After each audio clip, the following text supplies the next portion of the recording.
Market లో invest చేసి మీ డబ్బులు డబుల్ చేసుకోవాలనుకుంటున్నారా? సుందరరామిరెడ్డి గారి సెమినార్ కి అటెండ్ అవ్వండి.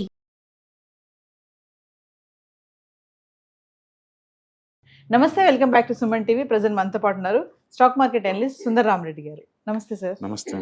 సార్, స్పోర్ట్స్ ప్రొఫెషనల్స్ గురించి మాట్లాడుకుంటే వాళ్ళు రిటైర్ అయిన తర్వాత వాళ్ళ కెరియర్ని అంటే ఎలా ప్లాన్ చేసుకుంటారు? అంటే బిఫోర్ ఏమైనా ప్లాన్ చేసుకోవడం అవసరం అంటారా? ఆఫ్టర్ రిటైర్మెంట్ ఎలా ఉంటుంది వాళ్ళ ప్లానింగ్ అంటే? ఒకప్పుడు ఈ స్పోర్ట్స్ పర్సన్ కావచ్చు, లేదా యాక్టర్స్ కావచ్చు, బట్ ఏదైనా సరే యంగ్ ఏజ్కి కెరీర్ ఎండ్ అయిపోతాయండి. అవి ఎక్కువ కాలం ఉండవు అనమాట. ఫర్ ఎగ్జాంపుల్ ఇప్పుడు హీరోయిన్లు ఉన్నారనుకోండి, ఒకప్పుడు 35కి కెరీర్ ఎండ్ అయిపోద్ది. అంటే ఇప్పుడంటే రకరకాల క్యారెక్టర్స్ వస్తున్నాయి, ఓటీటీస్ వస్తున్నాయి కాబట్టి కెరీర్ ఎక్స్పెండ్ అయిపోయింది అనమాట. బట్ ఒకప్పుడు హీరోయిన్ అంటే ప్రైమ్ టైం వచ్చేలో 5 to 10 years ఉంటుంది.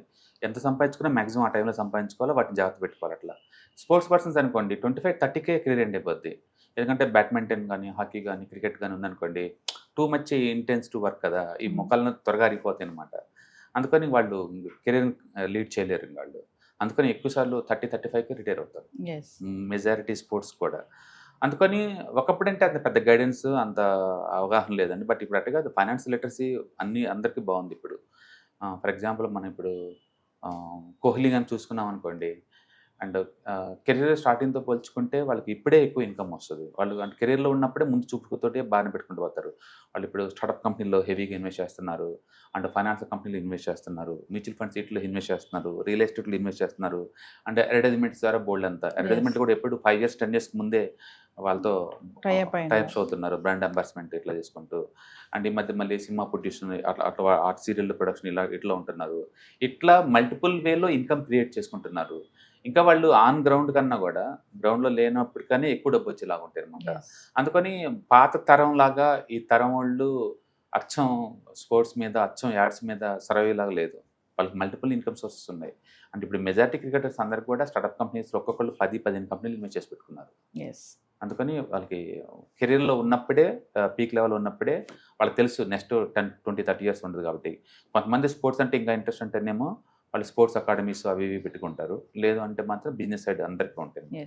అంటే సార్, ఇప్పుడు స్పోర్ట్స్లో వీళ్ళకి ఒక టాలెంట్ ఉంటుంది కదా, వేరే సెక్టార్లో ఆ టాలెంట్ వీళ్ళకి ఎలా యూజ్ అవుతుంది? ఇవాళ రేపట్లో మనం మీరు ఒక ప్రొఫెషన్లో ఎక్స్పర్ట్ అనుకోండి, మిగతా ప్రొఫెషన్లో ఎప్పటికీ ఎక్స్పర్ట్ అవ్వాలని ట్రై చేయకూడదు. ఎందుకంటే అంత వర్త్ కాదు అది.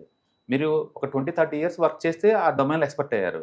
ఇంకొక ప్రొఫెషన్ మీరు టచ్ చేసినా అది కూడా అన్నిట్లో కూడా అంత ఈజీ ఏం కాదు కదా. అందుకని better to take the advisors help అనమాట. వాళ్ళు చూసుకుంటారు అవన్నీ. ఇప్పుడు నేను స్టాక్ మార్కెట్ గురించి తెలుసుకోవాల్సిన అవసరం లేదు. మ్యూచువల్ ఫండ్ వాళ్ళకి 0.7% కమిషన్ పే చేశాను అనుకోండి, వాళ్ళే చూసుకుంటున్నారు కదా మొత్తం కూడా. ఇన్వెస్ట్మెంట్ అడ్వైజర్ 1% ఇచ్చారు, వాళ్ళే చూసుకుంటున్నారు కదా అన్ని. అందుకని ఎక్కడికక్కడికి అవుట్సోర్స్ చేసుకుంటూ వెళ్ళిపోవాలి తప్ప అన్నింటిలో మనం ఫ్రంట్ ఎండ్ కూర్చుని కష్టం అనమాట. అందుకని ఈవెన్ బిజినెస్లో కూడా ఒక బిజినెస్లో కూర్చుంటారు తప్ప 10-15 రకాల బిజినెస్ ఎవరు చేయరు. ఒక దాంట్లో ఎక్స్పర్ట్ అవుతారు, ఒక దాంట్లో కూర్చుంటారు. అండ్ ఇన్వెస్ట్మెంట్స్ రకరకాల కంపెనీలు చేసుకుంటారు. కాబట్టి వీళ్ళు కూడా వాళ్ళకి ఇన్వెస్ట్మెంట్ అడ్వైజర్స్ ఉంటారు, వెల్త్ అడ్వైజర్స్ ఉంటారు, పర్సనల్ అడ్వైజర్స్ ఉంటారు. వాళ్ళ సహకారంతో ఇవన్నీ మెయింటైన్ చేస్తూ ఉంటారు. ఒక్కొక్కళ్ళు వేల కోట్ల పోర్ట్ఫోలియో మెయింటైన్ చేసుకుంటూ వస్తున్నారు. బిఫోర్ వీళ్ళు ప్లాన్ చేసుకోవడం ఎంతవరకు ముఖ్యం అంటే సార్, ఆఫ్టర్ రిటైర్మెంట్ కాకుండా డెఫినెట్గా దీపం ఉండగానే ఇల్లు పెట్టుకోమన్నారు. అందుకని మనీ రావడంతో బీన్ అవుతుంది కెరియర్. అందుకని వాళ్ళకి మనీ ఎప్పుడైతే స్టార్ట్ అయిందో అప్పటి నుంచి ఈ మనీని ఎక్కడ సేవ్ చేసుకోవాలి. ఇవాళ ఇప్పుడు ఇండియాలో మెజారిటీ పీపుల్ అంతా రియల్ ఎస్టేట్లో పెడతారు కంపల్సరీగా. రియల్ ఎస్టేట్ బీభత్సంగా పెరుగుతూనే ఉంటుంది, తగ్గేదేం లేదు అది. రెండోది స్టార్టప్ కంపెనీస్లో టైప్స్ అవుతున్నారు. అండ్ మీకు తెలుసో లేదో, జస్ట్ డైల్ స్టార్టప్ కంపెనీగా ఉన్నప్పుడు అమితాబ్ బచ్చన్ గారు దాంట్లో యాడ్స్ ఇచ్చినందుకు డబ్బు బదులు దాంట్లో వాటా తీసుకున్నాడు. తర్వాత అది అమ్మినందుకు ఆల్మోస్ట్ 100 కోట్ల దాకా వచ్చినాయి తన వాటా అమ్మినందుకు. అందుకని చిన్నప్పుడు మామూలుగా తీసుకుంటే ఏమొచ్చింది, 50 లక్షల కోటే వస్తుంది. అట్లా ఇవాళ రేపట్లో అందరూ లేదు, వాళ్ళ కంపెనీలో వాటా తీసుకుంటున్నారు 1%, 2%. మీరు ఇంతకుముందు చూసారు కదా షేన్ వార్న్ గుజరాత్ టీంలో ఎవ్రీ ఇయర్ 0.5% స్టేక్ కంపెనీలో తీసుకుంటూ పోతే, మన రీసెంట్గా కంపెనీ అమ్మకానికి వచ్చినప్పుడు అతని వాటా కింద 700 కోట్ల దాకా వచ్చినాయి. చనిపోయిన తర్వాత కూడా సంపాదించాడు ఆ కంపెనీ నుంచి. సో అందుకని ఈక్విటీ పార్ట్నర్షిప్ ఎప్పటికైనా లాంగ్ టర్మ్లో వెల్త్ క్రియేట్ చేస్తూ ఉంటుంది అనమాట.